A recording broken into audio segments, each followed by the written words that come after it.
दोस्तों, बहुत समय पहले की बात है। एक खूबसूरत सी नदी के किनारे पर एक गुरु अपना आश्रम बनाकर रहा करते थे। उनकी ख्याति दूर दूर तक फैली हुई थी। वह बूढ़े हो चुके थे और उनका एक शिष्य भी था जो उन्हीं के साथ उस आश्रम में रहा करता था। एक दिन वह शिष्य भिक्षा मांगने पासी के गांव में गया था। तभी उसने वहां पर देखा कि एक बूढ़े व्यक्ति की मृत्यु हो चुकी थी। यह देख वह शिष्य बहुत चिंतित हो गया। उस मृत व्यक्ति को देखकर उस शिष्य के मन में एक चिंता जाग उठी। वह शिष्य अब यह सोचने लगा कि मेरे गुरु भी अब बूढ़े हो चले हैं। यदि वह मुझे छोड़कर चले जाएंगे तो मेरा मार्गदर्शन कौन करेगा? मुझे रास्ता कौन दिखाएगा? मैं किसके मार्गदर्शन से अपने आध्यात्म की इस सफर को पूरा कर पाऊंगा? वह यही सोचता हुआ वापस आश्रम लौट आया, लेकिन उसने अपने गुरु से कुछ नहीं कहा। लेकिन वह हर दिन अब चिंता में रहने लगा था। वह हर रोज सुबह उठकर सबसे पहले अपने गुरु के पास जाता और यह देखता कि कहीं उनकी सांसें चल रही हैं या नहीं। गुरु जीवित तो है ना? और जब वह यह देखता कि उन गुरु की सांसें अब भी चल रही हैं, तो वह देखकर सुकून की सांस लेता। देखते ही देखते अब यह डर उसके मन में गहराई तक बैठता जा रहा था, क्योंकि उसने बहुत से बूढ़े लोगों को मृत्यु प्राप्त करते हुए देखा था। एक दिन की बात है, वह अपने मार्ग से कहीं जा रहा था। रास्ते में उसे दो झोपड़ियां नजर आई। वहां से रोने और बिलख की आवाज भी आ रही थी। शिष्य ने जब वहां जाकर देखा तो उसने पाया कि वहां पर किसी की मृत्यु हो गई थी और वह व्यक्ति भी बूढ़ा था। यह देखकर वह शिष्य अब भीतर ही भीतर बहुत चिंतित हो चुका था। उसे अब यह डर सता रहा था कि कहीं उसके गुरु भी उसे छोड़कर न चले जाएं। यही सोचता हुआ वह वापस आश्रम लौट आया। वह चुपचाप एक जगह बैठ गया और अपने गुरु के बारे में सोचने लगा। तभी वहां पर वह गुरु आए। उन्होंने अपने शिष्य को इतनी चिंता में देखा तो वह उससे पूछे बिना रह नहीं पाए। वह गुरु अपने शिष्य के पास बैठे और अपने शिष्य से कहते हैं, भंते, क्या बात है? मैं तुम्हें कई दिनों से चिंता में देख रहा हूं। क्या कोई विपदा आन पड़ी है? अपने गुरु के इस प्रश्न का जवाब देते हुए वह शिष्य उन गुरु से कहता है, हे गुरुवर, कहने में तो बहुत अजीब लग रहा है, लेकिन मैं जो भी कहना चाहता हूं यह सत्य भी है और मैं इसे छुपा नहीं सकता। मैंने कई सारे बूढ़े लोगों को मरते हुए देखा है और मेरे मन में भी यही डर है कि आप भी बूढ़े हो चुके हैं। इसलिए मैं आपको खोना नहीं चाहता, क्योंकि यदि आप छोड़कर चले गए तो फिर मुझे राह कौन दिखाएगा? आपके बिना मैं अपने सफर को किस प्रकार पूरा कर पाऊंगा? उन गुरु ने अपने शिष्य की मन की इस बात को ध्यानपूर्वक सुना और उसके बाद वह जोर जोर हंसने लगे। इस पर वह शिष्य बड़ा आश्चर्यचकित हुआ और उसने उन गुरु से कहा, हे गुरुवर, आप हंस क्यों रहे हैं? क्या मैंने कुछ गलत कह दिया? क्या बूढ़े लोग मृत्यु को प्राप्त नहीं होते? इस पर वह गुरु अपने शिष्य से कहते हैं, भंते, इस दुनिया में मृत्यु का बुढ़ापे या जवानी से कोई संबंध नहीं है। तुझे इस बात की चिंता है कि मैं मर जाऊंगा तो तुझे मार्गदर्शन कौन देगा, किंतु तुमने एक पल के लिए यह नहीं सोचा, यदि मुझसे पहले तुम्हारी मृत्यु हो गई तो तुम क्या कर पाओगे? ऐसी अवस्था में तुम मुझसे मार्गदर्शन कैसे ले पाओगे? अपने गुरु की यह बात सुनकर वह शिष्य आश्चर्यचकित रह गया। वह पूरी तरह से स्तब्ध रह गया और मन ही मन वह यह सोचने लगा कि यह बात तो मैंने सोची ही नहीं। गुरुवर तो सत्य ही कह रहे हैं।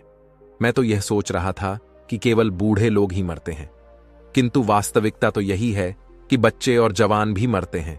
और ऐसे में यदि मेरी मृत्यु मेरे गुरु से पहले हो गई तो मैं मार्गदर्शन कैसे ले पाऊंगा? अपनी मंजिल तक कैसे पहुंच पाऊंगा? अब से उस शिष्य के मन में केवल एक ही बात चलने लगी और वह यही थी कि यदि वह गुरु से पहले ही मर गया तो आखिर वह क्या जानकर मरेगा? आखिर वह क्या हासिल करके मरेगा? वह यह सोच रहा था कि जीवन तो अनिश्चित है, आज है, लेकिन अगले पल कौन जानता है? यह जीवन हो या ना हो, जीवन के बारे में कुछ भी नहीं कहा जा सकता। जीवन तो अनिश्चित है। वशिष्ठ। यह सब बैठकर सोच ही रहा था कि देखते ही देखते रात्रि का वक्त हो चुका था और गुरु अपने कक्ष में सोने के लिए चले गए थे। शिष्य भी सोने की कोशिश कर रहा था, लेकिन इस विचार ने उसके मन में इतनी खलबली मचा दी थी कि वह सो नहीं पा रहा था। वह बेचैन था। आधी रात में वह शिष्य अपने बिस्तर से उठा और उन गुरु के पास जा पहुंचा। उन्हें जगाकर वह शिष्य उन गुरु से कहता है, हे गुरुवर, यह जीवन तो अनिश्चित है।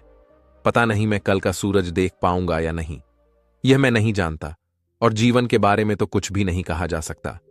इसलिए हे गुरुवर, मुझे वह आखिरी बात बता दीजिए जो ज्ञानी लोग अंत में सत्य को प्राप्त करके जानते हैं। इस जवाब में वह गुरुवर अपने शिष्य से कहते हैं, भंते, तुम्हें इतनी जल्दी क्या है? जैसे सब लोग उस सत्य को प्राप्त करते हैं, तुम भी कर लेना। इस पर वह शिष्य उन गुरुवर से कहता है, हे गुरुवर, आप ही ने तो कहा है कि जीवन अनिश्चित है और मेरी मृत्यु का भी कोई भरोसा नहीं। पता नहीं मैं कल का सूरज देख पाऊंगा या नहीं। कोई भरोसा नहीं है कि मैं सुबह तक जीऊंगा या नहीं। इसलिए मैं सुबह तक का इंतजार नहीं करना चाहता। आप मुझे अभी और इसी समय वह बात बता दीजिए। मैं वह आखिरी बात जानना चाहता हूं जो ज्ञानी लोग अपने जीवन के अंत में जानते हैं। कम से कम मृत्यु के वक्त मुझे यह तसल्ली तो होगी कि कम से कम मुझे वह बात पता है कि आखिर अंत में है क्या। इस पर वह गुरुवर अपने शिष्य से कहते हैं, ठीक है, यदि तुम यही जान चाहते हो तो मैं तुम्हें यह बात जरूर बताऊंगा, लेकिन आज नहीं, आज से 3 दिन बाद। इस पर वशिष्ठ कहता है, किंतु हे गुरुवर, मुझे यह तक नहीं पता कि मैं सुबह का सूरज देख पाऊंगा या नहीं, और आप मुझे 3 दिन इंतजार करने के लिए कह रहे हैं। इसके जवाब में वह गुरुवर अपने शिष्य से कहते हैं, भंते, यदि तुम वो बात जानना चाहते हो तो तुम्हें 3 दिन तक इंतजार करना ही होगा। इसके पहले मैं तुम्हें वो बात नहीं बता सकता। शिष्य किसी तरह से मान जाता है और वह अपने गुरु से कहता है, ठीक है गुरुवर, यदि आप कहते हैं तो मैं 3 दिनों तक इंतजार कर लेता हूं, लेकिन उसके बाद आपको वह बात मुझे बतानी ही होगी। आगे वह गुरुवर अपने शिष्य से कहते हैं, भंते, मैं तुम्हें वह बात अवश्य बताऊंगा, लेकिन मेरी एक शर्त है। इस पर वशिष्ठ कहता है, हे गुरुवर, मैं की सारी शर्तें मानने के लिए तैयार हूं। बताइए, आपकी क्या शर्त है? इस पर वह गुरुवर अपने शिष्य से कहते हैं, भंते, जब तक तुम वह बात नहीं जान लेते तब तक तुम्हारे गले से एक बूंद भी पानी नहीं उतरना चाहिए, अन्यथा तुम वह बात कभी नहीं जान सकोगे। शिष्य उन गुरु की बात मान लेता है और मन ही मन वह बहुत प्रसन्न हो जाता है कि कम से कम 3 दिनों बाद अब उसे वह बात पता चल ही जाएगी। और अब वह तीसरे दिन का इंतजार करने लगा और उसे उसके गुरुवर ने पानी पीने के लिए मना किया था, इसलिए उसने पानी का त्याग कर दिया। गर्मियों का समय था, जैसे तैसे उसने पहला दिन तो पानी के बिना काट लिया, लेकिन अगले दिन उसकी प्यास बढ़ने लगी। उसे जोरों की प्यास लग रही थी। जैसे तैसे वह अपने आप को संभाल रहा था और देखते ही देखते रात्रि का वक्त हो चुका था। दूसरा दिन खत्म होने को था, लेकिन उससे पहले ही उसे प्यास बर्दाश्त नहीं हो रही थी। उसका गला पूरी तरह से सूख चुका था और उसे जोरों की प्यास लगी थी।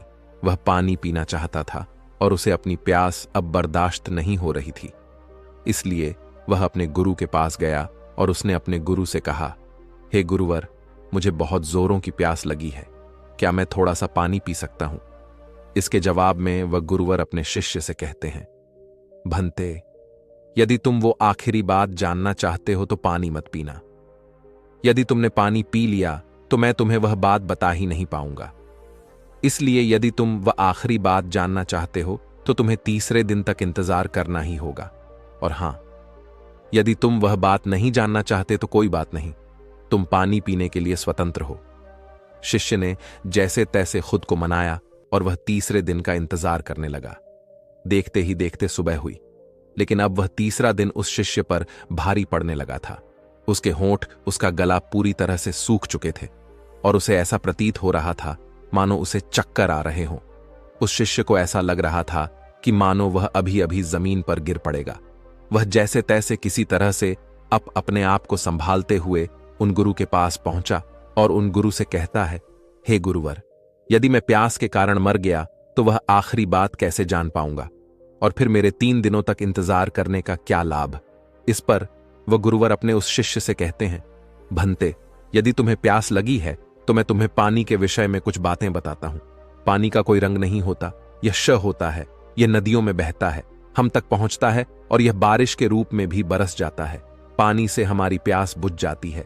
पानी हमारे शरीर के लिए बहुत ही आवश्यक है। पानी अमृत है।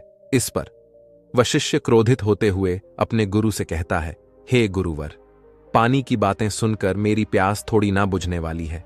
इस पर वह गुरुवर अपने शिष्य से कहते हैं, भंते, तो तुम्हारी प्यास कैसे बुझेगी? शिष्य ने जवाब देते हुए कहा, हे गुरुवर, जब तक मैं पानी नहीं पी लेता मेरी प्यास कैसे बुझेगी? तभी वह गुरुवर उस शिष्य से कहते हैं, ठीक है, किंतु ऐसे ही ज्ञान की बातें सुन लेने से सत्य प्राप्त नहीं होता। ज्ञान तुम्हारे भीतर भी तो होना चाहिए। जो आखिरी बात तुम मुझसे पूछ रहे थे, यदि वो आखिरी बात मैं तुम्हें बता दूं तो उससे क्या होगा? यह ऐसे ही होगा जैसे मैंने तुम्हें पानी के विषय में बताया।